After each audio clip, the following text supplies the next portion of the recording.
Ribuan masyarakat dari berbagai elemen dan individu menjawab tantangan menari massal atau flash mob dari kota Medan. Mereka menggelar tari Pakarena yang mengangkat tema Indonesia Kampung Halamanku di Anjungan Pantai Losari, Makassar pada Sabtu petang. Tari Pakarena dipilih karena tarian ini mulai jarang ditampilkan. Tari Pakarena adalah tarian tradisional dari Sulawesi Selatan yang diiringi alat musik berupa gendang, kanong-kanong, gong, kancing, dan alat musik tiup. Tari Pakarena merupakan tari tradisional warisan budaya kebanggaan masyarakat suku Bugis.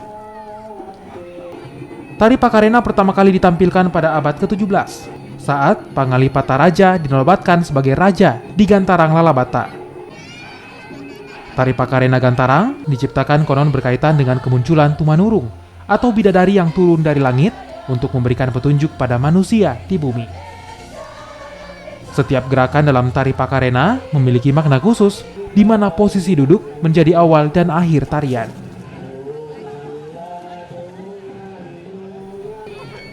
Gerakan berputar mengikuti arah jarum jam menunjukkan siklus kehidupan manusia. Sementara gerakan naik turun tak ubahnya cermin irama kehidupan. Berbagai tarian-tarian daerah yang kemudian sudah mulai dilupakan atau sudah mulai tidak dilakukan untuk kemudian diangkat kembali menjadi tarian kebudayaan di masing-masing daerah. Diikuti lebih dari 2.000 peserta, bukan hanya penari tetapi juga orang-orang yang ikut menyaksikan kegiatan ini. Menari massal atau flash mob merupakan kegiatan budaya yang diinisiasi oleh Indonesia ID. Kegiatan ini dilaksanakan selain untuk menumbuhkan rasa cinta tanah air dan juga keberagaman, untuk mengangkat dan mempopulerkan budaya lokal. Dari kota Makassar, ribuan masyarakat pun menantang Bengkulu untuk menggelar flash mob.